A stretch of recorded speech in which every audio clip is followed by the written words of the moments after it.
sometimes people have what it takes, but they haven't recognized it yet. Just go forward. So what do you need to do? How do you stand out? So what you welcome everybody and hello. This is different, and it's bigger than you think. Rise from the ashes Daily and high like the performance phoenixes call. that you are. So I'm scheduling up with Blake. We are going to do a couple of these over coming weeks, streaming on Facebook. I'll let you know those dates. We are confirmed for Friday. Melissa's going to be coming on talking about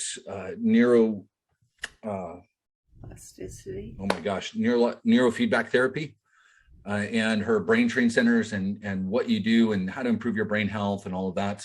I wanted to talk a little bit about opportunities though and obstacles. And I've mentioned before this idea of macro patience and micro speed and doing more and being patient with what the further outcome would be. And, you know, putting time and effort into all of these little things in order to, you know, give you some kind of return later on.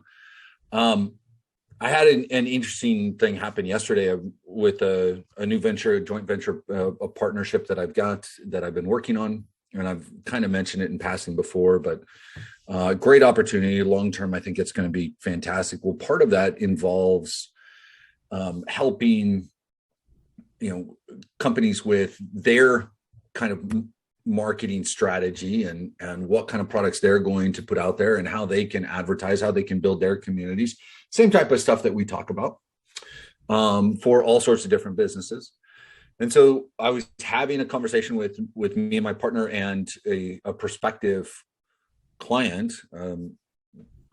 And we were talking about an opportunity to help them with their overall marketing, help them with their Google ad spend, help them figure out their strategies for social media. You know, they're going to be running, they already have an event planned. So, you know, we're talking to them about how to set that plan up or that event in a way that brings as much value as possible to the attendees. It's in a certain business, a certain niche. Everybody that's going to be there is that type of business owner. I don't want to dive too much into it, too many of the specifics, but anyway, they've got that. They've got this, you know, a special certification and training that they give to other professionals in that space around the country every year. And they wanted to expand on that because they haven't been able to do it much, especially in the last, 2 years. They hadn't been able to get out. So they want to host so many of those during the year, but they'd rather do just a few of them and get more people there. And so we're talking about all these different strategies. And he said, hey, do you mind if I've got a guy that does a lot of my social media for me already? Do you mind if I invite him on for our call? And we'd already had 2 or 3 calls. Yesterday was kind of the, finalize the agreement, get contract signed, set up the bank wire, everything else. And just, yeah, absolutely. Invite your social media guy along. We're going to be talking. This is going to be, we'd be working with him anyway over the course of the year. So yeah, invite him along. So the guy comes on the call with us and we're all talking and he stops and he goes, wait a minute, Andrew? I go, yeah. And he's on the screen and he doesn't have his name on the screen yet and doesn't have a video on. He just has initials. I don't know about you guys, but I've worked with a lot of people over the course of the years and I don't remember people just by their initials. And so he said, Andrew, we've worked together. And I was like, cool. When? What did we do? And I'm thinking back, like over the course of the last 15 years, I mean, this guy could be just about anybody, right? And especially because I'm not joking when I say I've had thousands of conversations with people in all sorts of different businesses, all sorts of different levels. So I'm going, that's cool, man. And he just starts talking about, a few calls that we had and going over marketing strategies for his company as he was getting a digital agency going and, social media and strategies and marketing, this and that. And he's like, man, he just turns to, or he says to his friend, he says, Adam, we just need to sign up. Like, I don't even know what these other guys do, but if Andrew's the one that's involved with it, you need to just go ahead and sign that contract, get that wire over. And it was one of those moments. And then he goes, this is who I am. He gives me his name and he says the situation. And right, like I remembered him, we had a few conversations and it was one of those where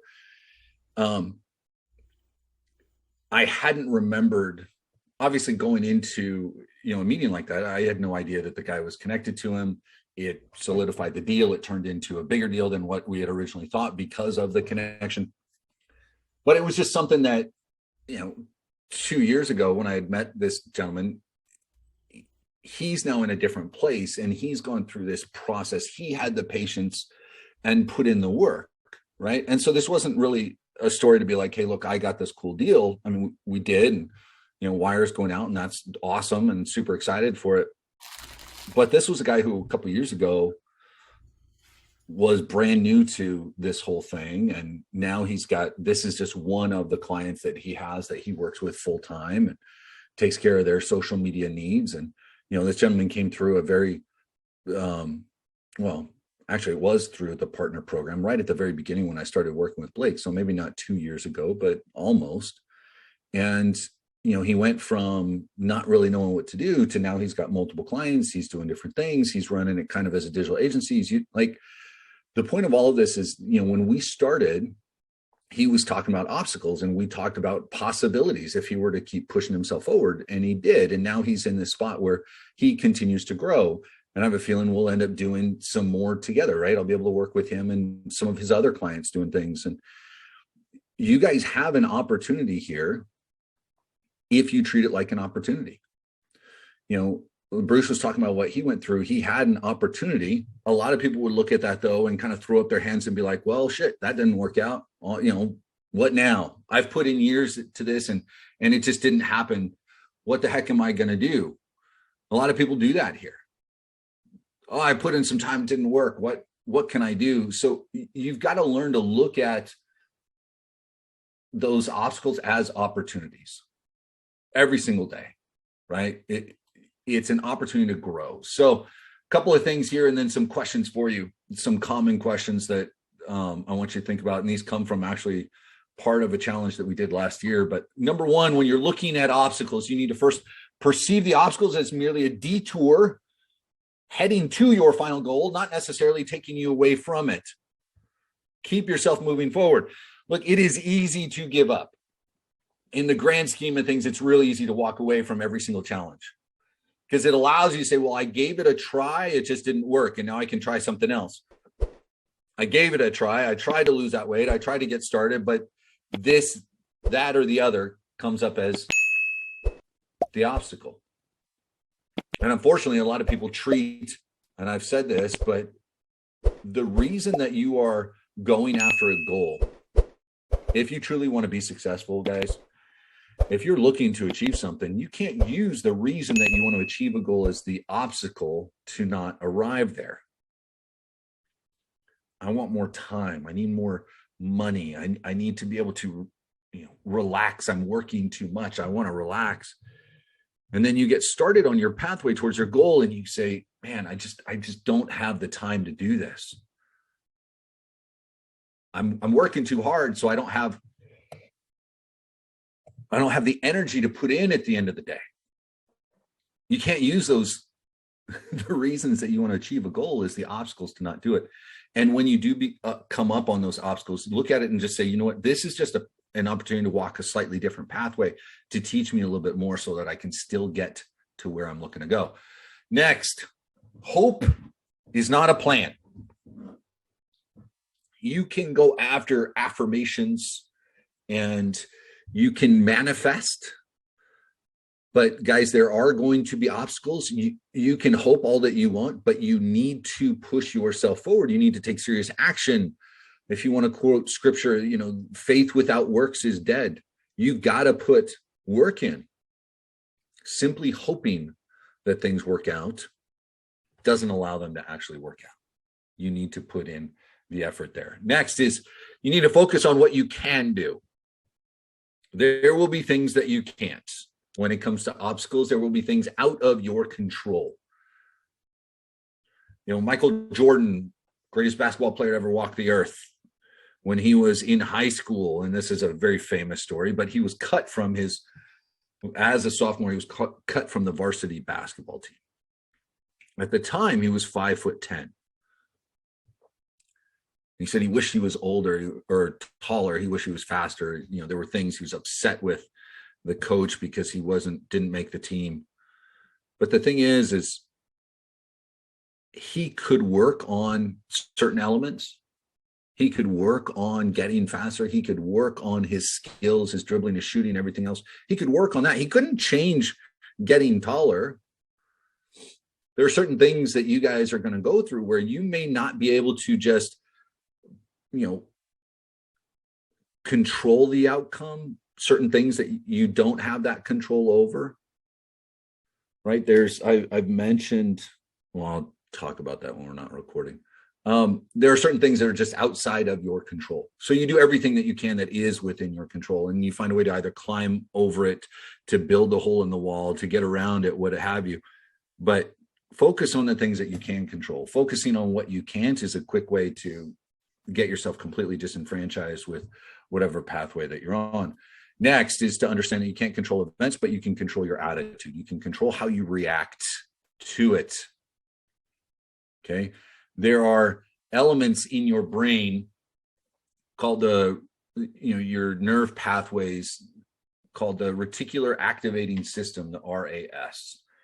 So that receives different directions to various parts of the brain. It helps with how you interact. It helps with your mood. It helps with all sorts of different things. But essentially what happens is, it receives directions. It decides which pieces are useful to achieve the results that you're looking for, to achieve the command, and then it makes it happen.